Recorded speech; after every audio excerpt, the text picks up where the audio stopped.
दोस्तों, ये कहानी बिलासपुर राज्य के एक छोटे से गांव रामगंज की है, जहां हर तरह बस खुशियां ही खुशियां थीं। रामगंज गांव में किसी बात की कमी नहीं थी। यहां हर तरह की सुविधा उपलब्ध थी। हर घर के बाहर अपना नल था, जिस वजह से गांव वालों को कभी पानी की समस्या नहीं होती थी। और रामगंज गांव के पास से ही एक बड़ी नदी भी गुजरती थी, जहां लोग अपने पशुओं को नहलाने ले जाते थे। रामगंज में कोई व्यक्ति कभी खाली नहीं रह पाता था। यहाँ हर व्यक्ति के पास अपनी अपनी जमीन थी, जहाँ वो काम कर सकता था और अपने घर का पालन पोषण कर सकता था। रामगंज में किसी को भी दूसरे के यहाँ काम करने की जरूरत नहीं पड़ती थी। परंतु इसी गांव में दो दोस्त रहते थे, जिनका नाम गांव में बहुत खराब था, क्योंकि दोनों दोस्तों एकदम कामचोर और बदतमीज थे। दोनों से कोई काम करने कह दे तो वो 10 मिनट के काम को 10 घंटे का बनाकर छोड़ देते थे। और दोनों की बोली इतनी बदतमीजों वाली थी कि इनसे सीधे मुंह बात नहीं होती थी। इन दोनों दोस्तों का नाम राजू और कालू था। राजू और कालू की दोस्ती गांव में इतनी प्रसिद्ध थी कि जब इनमें से कोई एक अकेला दिख जाए तो उस अकेले को गांव वाले जरूर टोक देते थे। एक दिन इसी तरह कालू गांव के मार्केट में अकेले घूम रहा था, तभी उसे रमेश काका टोक देते हैं। क्या कालू, कहाँ घूम रहा है अकेले अकेले? कहाँ है तेरा दूसरा साथी? काका, आपके सवाल का जवाब देने से पहले एक सवाल था। पूछूं क्या? अरे क्यों नहीं, पूछ, क्या पूछना है? काका, आप आने जाने वालों से कितने सवाल पूछते हो? ये कैसा सवाल है कालू? मैं कुछ नहीं समझा। आपने जिस तरह मुझसे सवाल पूछा है, पक्का आप इस तरह और भी आने जाने वालों से पूछते होंगे। इसका मतलब आपके पास बहुत फालतू समय है। यानी इसका मतलब आपके सवाल भी फालतू होंगे और मेरे पास आपके तरफ फालतू समय नहीं है। क्या कहा तूने कालू? रुक, तुझे अभी बताता हूँ कितना फालतू समय है मेरे पास। आ इधर। कालू काका के साथ बदतमीजी कर वहां से भाग जाता है। राजू और कालू इसी तरह गांव वालों के साथ बदतमीजी कर अपना दिन गुजारते थे। पूरे गांव में बस राजू और कालू ही थे जो कोई काम नहीं करते थे। ये दोनों बस यहाँ वहाँ गांव वालों को परेशान करते थे। एक दिन दोनों कमलेश काका के आम के बगीचे से आम चुरा कर खा रहे थे। तभी कालू बोलता है। अरे राजू भाई, बहुत बोर हो रहा है, चलना किसी को परेशान करते हैं। हाँ कालू, चल फटाफट ये आम खत्म कर ले, फिर चलते हैं किसी को परेशान करने। दोनों फटाफट आम खत्म कर गांव के पास वाले मार्केट में चले जाते हैं। मार्केट में पहुंचकर राजू बोलता है। बोल कालू भाई, आज किसे बकरा बनाना है? तू जिसे बोलेगा आज उसी को परेशान करेंगे। तभी कालू की नजर पेड़ के पास बैठे राकेश काका पर पड़ती है। राजू चल, आज राकेश काका को बकरा बनाते हैं। परसों मुझे रोककर उल्टे फूलते सवाल पूछ रहे थे। हाँ चल ठीक है कालू, सुन मेरे पास एक प्लान है। मैं राकेश काका के पास जाता हूँ और थोड़ी बातचीत करता हूँ।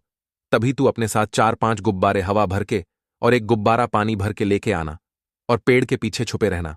मैं काका के साथ बातचीत करता रहूंगा, पर जब जब काका बोलने वाले हो तब तब तू एक गुब्बारा फोड़ देना। और जब परेशान होकर काका पेड़ के पीछे आए तब तू पानी वाला गुब्बारा उनके नीचे लाकर रख देना। ठीक है राजू, चल फटाफट काम पर लग जा। राजू राकेश काका के पास जाता है और कालू गुब्बारे लेके झाड़ के पीछे छिप जाता है। और राकेश काका, क्या हाल चाल है? सब ठीक तो हैं? हाँ बेटा, सब बढ़िया है। अपना बता, क्या हाल है? आज राकेश काका की कैसे याद आ गई? अरे बस काका, ये बोलकर तो आपने मुझे एक पल में पराया कर दिया। एक आप ही तो हो जो पूरे गांव में मुझे सबसे ज्यादा चतुर और समझदार लगते हो। बस कर राजू, अब इतना मस्का मत मार। चल बता, क्या काम है मुझसे? अरे सच्ची काका, कोई काम नहीं है, बस यहां से गुजर रहा था और आप दिख गए तो सोचा हाल चाल ले लेता हूं। यहाँ राजू राकेश काका को अपनी चिकनी चुपड़ी बातों में उलझा कर रखता है और धीरे से कालू को इशारा कर देता है। राजू का इशारा देखते ही कालू तैयार हो जाता है अपने गुब्बारों के साथ। काका एक बात बोलूं, आज आप बहुत अच्छे दिख रहे हो। क्या बात है, कुछ हुआ है क्या? राकेश काका जैसे ही कुछ बोलने जाते हैं, तभी कालू उनके पीछे एक गुब्बारा फोड़ देता है। अचानक गुब्बारे की आवाज से डर कर राकेश खड़ा हो जाता है और यहाँ वहाँ देखने लगता है। अरे काका, क्या हुआ? मैंने कुछ गलत कह दिया क्या? अचानक खड़े क्यों हो गए? अरे राजू, तुझे कोई चीज फूटने की आवाज नहीं आई क्या? क्या? किस आवाज की बात कर रहे हो काका? मुझे तो कोई आवाज नहीं आई। शायद आपको कोई वहम हुआ होगा। चलो छोड़ो, आओ बैठ जाओ। राकेश ने राजू की बात पर विश्वास कर सोचा, शायद उसे कोई वहम हुआ है। वो फिर से बैठ जाता है। अरे काका, आपने बताया नहीं। आज आप बहुत अच्छे लग रहे हो। कुछ खास है क्या आज? फिर राकेश जैसे बोलने जाता है वैसे ही कालू एक और गुब्बारा फोड़ देता है। गुब्बारे की आवाज सुन राकेश फिर उठ खड़ा होता है और फिर यहाँ वहाँ देखने लगता है। अरे क्या हुआ काका? लगता है ना आप मुझसे नाराज हो और मेरे सवाल का जवाब नहीं देना चाहते हो। अरे नहीं बेटा, फिर से मुझे कुछ फूटने की आवाज आई, इसलिए मैं डर गया। सच्ची सच्ची बता, तुझे कुछ नहीं सुनाई दिया क्या? आवाज? कौन सी आवाज काका? मुझे तो कोई आवाज नहीं आई। लगता है आप मेरे साथ मजाक कर रहे हो। अरे नहीं राजू, मुझे पक्का कुछ फूटने की आवाज आई। इस बार मेरा वहम नहीं हो सकता है। अरे नहीं काका, मुझे तो कोई आवाज नहीं आई। शायद कल रात में आपकी नींद पूरी नहीं हुई है। छोड़ो आवाज को, आओ बैठो यहां पर। राजू फिर से कालू को इशारा कर देता है पानी वाला गुब्बारा राकेश काका के नीचे रखने के लिए। राजू का इशारा मिलते ही कालू धीरे से पानी वाला गुब्बारा राकेश काका के बैठने वाली जगह पर रख देता है। राकेश भी बिना पीछे देखे वहां बैठ जाता है और उसके बैठते ही वो गुब्बारा फूट जाता है और राकेश की धोती पूरी गीली हो जाती है। फौरन वहां से कालू और राजू भागकर दूर खड़े हो जाते हैं और दूर से ही कालू राकेश को बोलता है। क्या हुआ राकेश काका? इतनी ही जोर से आई थी तो खेतों में चले जाते, यहाँ बैठे बैठे ही कर दिए। राजू और कालू दोनों मिलकर राकेश को चिढ़ाने लगते हैं। राकेश राकेश काका काका छी छी छी। छी। राकेश काका छी छी। राजू और कालू को एक साथ देख राकेश भी समझ जाता है कि ये मजाक इन दोनों ने मिलकर किया है। रुको नालायको, यहाँ आओ, बताता हूँ क्या होता है। छी छी, रुको दोनों, यहाँ आओ। राजू और कालू दोनों वहां से भाग जाते हैं और जाकर नदी किनारे बैठ जाते हैं। और बता कालू, मजा आया या नहीं? हाँ राजू, बहुत मजा आया। अब आगे क्या, अब क्या करें? रुक कालू, थोड़ी देर आराम करते हैं और फिर किसी और बकरे को ढूंढते हैं। फिर दोनों नदी किनारे आराम करते हैं। इसी तरह रोज किसी न किसी को परेशान करके दोनों का दिन गुजर जाता था। राजू और कालू रोज किसी न किसी तरह से कुछ न कुछ नुकसान करा देते थे। कभी किसी के फलों के बगीचे में घुसकर फलों की चोरी करते थे, तो कभी कभी किसी न किसी ठेले वाले को परेशान कर उसका नुकसान करवा देते थे। पूरे गांव वाले इन दोनों की हरकतों से परेशान हो गए थे। इन दोनों से परेशान होकर कुछ लोग गांव के मुखिया के पास जाते हैं ताकि इन दोनों को कोई सबक सिखा सके। जब गांव वाले मुखिया के घर पहुंचते हैं, उस वक्त मुखिया आराम से खटिया पर सो रहा होता है। मुखिया को सोता देख राकेश जोर से मुखिया को आवाज लगाता है। अरे उठो मुखिया जी, कब तक सोओगे? राकेश के इतना जोर से चिल्लाने की वजह से मुखिया डर के उठ जाता है। अरे राकेश, इतना जोर से क्यों चिल्ला रहे हो? सोया था, मर थोड़ी गया था। और क्या हुआ है? इतने सारे लोग क्यों आए हों? अरे मुखिया जी, हम सब यहाँ एक फरियाद लेकर आए हैं। फरियाद? कैसी फरियाद कमलेश भाई? जरा खुल के बोलो, क्या बात है? मुखिया जी, हम सब यहाँ गांव के दोनों कामचोर और बदतमीजों की बदतमीजी से परेशान होकर उन दोनों के खिलाफ शिकायत करने आए हैं। अच्छा समझा, राजू और कालू की बात कर रहे हो ना? हाँ मुखिया जी, इन दोनों ने गांव वालों के नाक में दम कर रखा है। रोज किसी न किसी को परेशान करते हैं। मुझे तो ऐसा लगता है शायद बिना किसी को परेशान करे इनके गले से पानी नहीं उतरता है। हाँ मुखिया जी, राकेश भाई सही बोल रहे हैं। इन दोनों का रोज का हो गया है। रोज रोज आकार मेरे आम के बगीचे से आम तोड़कर खाते हैं। बात तो तब बिगड़ गई जब एक दिन दोनों को मैंने पकड़ लिया। उसके बाद से तो दोनों ने और नाक में दम कर दिया है। क्या हुआ? ऐसा क्या कर दिया दोनों ने? मुखिया जी, जिस दिन उन दोनों को पकड़ के थोड़ी फटकार क्या लगा दी, उसके बाद तो आम खाना हो या ना हो, बस आते हैं, पत्थर मारकर आम तोड़ते हैं और भाग जाते हैं। ये तो अब रोज का हो गया है। कुछ कीजिए मुखिया जी इन दोनों का, वरना ये और किसी ना किसी दिन किसी का बहुत बड़ा नुकसान करवा देंगे। हाँ रुको, जरा सोचने दो। कुछ ना कुछ कर दोनों को कोई सबक सिखाना पड़ेगा, तब दोनों को समझ आएगा कि किसी को परेशान करने पर कैसा लगता है। कुछ देर तक सोचने के बाद मुखिया कहता है। एक काम करो, तुम सब चले जाओ। खाली राकेश और कमलेश, तुम दोनों यहां रुको। मेरे पास एक तरकीब है दोनों को सबक सिखाने का, जिसमें मुझे राकेश और कमलेश की जरूरत पड़ेगी। बाकी के लोग अपने अपने कामों पर चले जाओ। और हां, अब चिंता मत करना, उन दोनों को मैं सबक सिखा कर रहूंगा।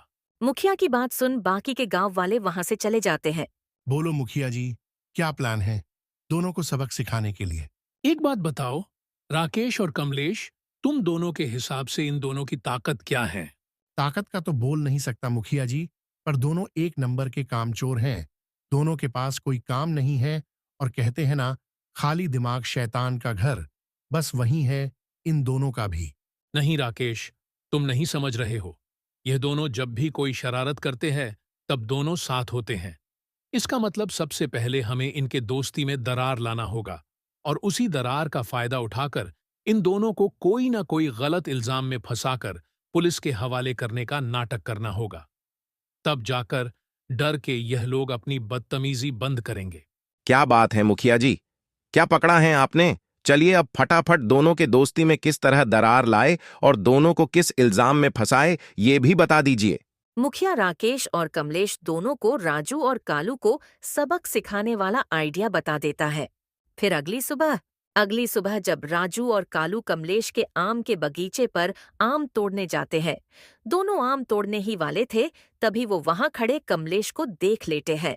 रुक जा कालू, कमलेश काका को जाने दे, वरना इस बार पकड़ लिया तो बहुत मारेंगे। कमलेश के डर से राजू और कालू कुछ देर वहीं छुप के खड़े हो जाते हैं। अरे रामू काका कहाँ हो, जरा यहाँ आना। आया मालिक। रामू काका, आपने नदी किनारे वाले खजाने के बारे में सुना है या नहीं? क्या खजाना? नहीं मालिक, मैंने तो नहीं सुना है किसी खजाने के बारे में, जरा बताना तो। अरे रामू काका, आपको बता के भी क्या करूंगा, आप उस खजाने को नहीं निकाल सकते। ऐसा क्यों मालिक?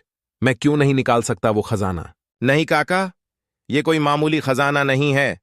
सुना है किसी मायावी ने इसे नदी के पानी में छिपा दिया है। इस खजाने को गांव के बहुत लोगों ने ढूंढा पर नहीं ढूंढ पाए।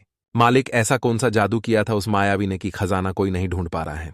कमलेश अब थोड़ा जोर जोर से बोलने लगता है। काका, मुझे पक्का तो नहीं पता, पर मैंने सुना है उस मायावी को उसके सबसे अच्छे दोस्त ने धोखा दिया था और उससे वो खजाना चुरा लिया था। उसी गुस्से में आकर मायावी ने अपने दोस्त को उसी खजाने के साथ उस नदी के नीचे दबा दिया है। ये क्या कह रहे हो मालिक? फिर उस खजाने को किस तरह से निकाल पाएगा कोई? रामू काका, उस खजाने को बस एक ही तरह से पाया जा सकता है। उसके लिए आपको आपके सबसे सच्चे मित्र को नदी के पानी में डुबाना होगा। तब जाकर उस मायावी के दोस्त के आत्मा को शांति मिलेगी और खजाना अपने आप सामने आ जाएगा। बाप रे बाप, ये तो बहुत खतरनाक काम है मालिक। मतलब खजाने के लिए आपको अपने सच्चे दोस्त को मारना होगा? हाँ काका, पर मैंने सुना है ये कोई मामूली खजाना नहीं है। जिसको भी ये खजाना मिल जाएगा उसके 7 पीढ़ी तक को कभी काम नहीं करना होगा। इस खजाने में इतने अनमोल अनमोल चीजें हैं उस खजाने में। हाँ, पर मालिक, उस खजाने को पाने के लिए आपको अपने सबसे सच्चे दोस्त को मारना होगा। ये कैसे करोगे? अरे काका, ऐसा क्यों कह रहे हो? मुझे तो मिल ही नहीं पाएगा वो खजाना। ऐसा क्यों मालिक? आपको क्यों नहीं मिल सकता? रामू काका, शायद आपने मेरी बात सही से नहीं सुनी। खजाने को पाने के लिए आपको अपने सबसे सच्चे दोस्त को मारना होगा, और आप तो जानते ही हो मेरा तो ऐसा कोई सच्चा दोस्त ही नहीं है। हाँ मालिक, आपकी बात भी सही है, परंतु इस दौर में सच्चा दोस्त किसी को मिलेगा भी कैसे? राजू और कालू ने कमलेश और रामू के बीच चल रही पूरी बात सुन ली थी और उन दोनों को भी उस खजाने को पाने की लालच हो गई थी, परंतु दोनों ने एक दूसरे को ये बात जाहिर नहीं होने दी। ये सब झूठ है। ऐसा भी कहीं होता है क्या? कुछ भी झूठ झूठ बोल रहे हैं कमलेश काका। हाँ भाई, कमलेश काका बस सुनी सुनाई बात रामू काका को सुना रहे हैं। चल छोड़ राजू भाई, जाते हैं यहां से।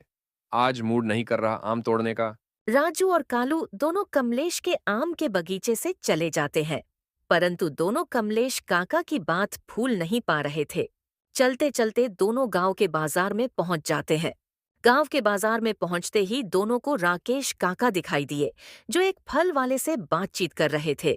चल कालू, राकेश काका को परेशान करते हैं। हाँ राजू, चल राकेश काका को थोड़ा तंग करते हैं। दोनों जाके ठेले के पीछे छिप जाते हैं और राकेश काका को डराने की तैयारी करते हैं। और गबरू भाई, दुकान कैसी चल रही है? तेरी कमाई तो दबा के होती होगी। कहाँ राकेश भाई, धंधा एकदम मंदा चल रहा है। सोच रहा हूं भगवान मुझ पर कहीं से मेहरबान हो जाए और मुझे कोई लॉटरी लग जाए या कहीं से कोई खजाना मिल जाए, तो बस मैं ये धंधा बंद कर पूरे परिवार के साथ कहीं घूमने चला जाता। देख गबरू, मैं तुझे लॉटरी का तो नहीं बता सकता, पर खजाने का पता बता सकता हूँ। क्या कहा राकेश भाई? खजाने का पता? आपको कहाँ से मिला खजाने का पता? देख गबरू, तू आम खाने पर ध्यान दे, घुटली मत गिन। हाँ बोलिए राकेश भाई, कहाँ से मिलेगा मुझे खजाना? गबरू, तुझे ये खजाना हमारे गांव के पास वाले नदी के पास मिलेगा, परंतु इसे पाना इतना आसान नहीं है। परंतु अगर तुझे ये खजाना मिल गया तो समझ कि तुझे तो क्या, तेरे पर पोटो को कभी काम नहीं करना पड़ेगा। राकेश भी गबरू को नदी के पास वाले खजाने की कहानी और उसको पाने का तरीका बता देता है। ये पूरी बात राजू और कालू भी सुन लेते हैं और इस बार दोनों इस बात को सच मान लेते हैं। राजू और कालू खजाने की बात सुनने के बाद राकेश काका को तंग करने का प्लान छोड़ अपने अपने घर जाने का निश्चय करते हैं। कालू आज मूड नहीं कर रहा काका को तंग करने का, और थोड़ी तबीयत भी खराब लग रही है। चल मैं घर जा रहा हूँ। ठीक है राजू, चल बाद में मिलते हैं, मैं भी घर जा रहा हूँ। आज वैसे भी माँ ने जल्दी आने बोला था। राजू और कालू दोनों अपने अपने घर की तरफ निकल पड़ते हैं। घर पहुंचकर राजू और कालू बस उसी खजाने के बारे में सोच रहे थे। काश वो खजाना मुझे मिल जाए तो पूरी जिंदगी मुझे कोई काम नहीं करना पड़ेगा। यही ख्याली पुलाव कालू भी अपने घर पर पका रहा था। काश वो खजाना मुझे मिल जाए तो पूरे जिंदगी मौज से कटेगी, कोई काम नहीं, बस आराम ही आराम। राजू इस खजाने को पाने के लिए किसी भी हद तक जाने को तैयार था। उसने खजाना पाने के लिए कालू को नदी में डुबाने का प्लान बनाया और यही प्लान कालू के दिमाग में भी चल रहा था। अगली सुबह सुबह राजू और कालू दोनों बाजार में मिलते हैं।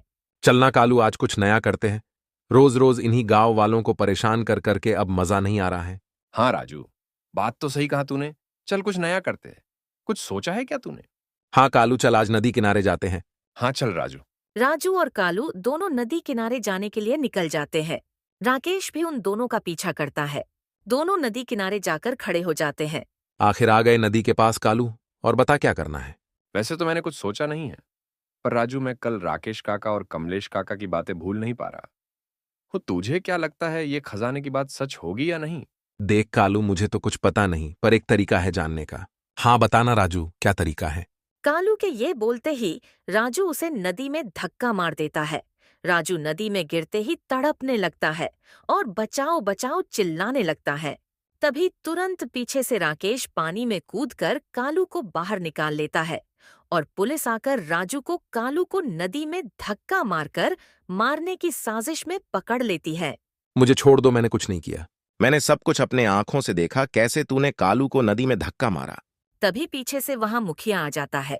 देखा बेटा कालू, जिस दोस्त के साथ मिलकर तुम पूरे गांव वालों को परेशान करते थे, उसी दोस्त ने आज खजाने के चक्कर में तुम्हें जान से मारने की कोशिश की। हाँ मुखिया जी, मुझे माफ कर दो। आज के बाद मैं किसी को परेशान नहीं करूंगा।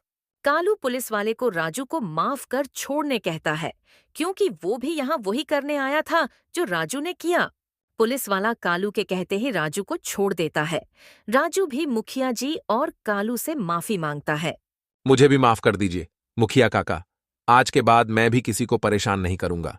दोस्तों, इस तरह मुखिया के एक आइडिया ने राजू और कालू को एक बहुत बड़ा सबक सिखा दिया कि लालच के आगे बड़े बड़े मित्र अपनी मित्रता भूल जाते हैं, और दोनों को सुधार भी दिया।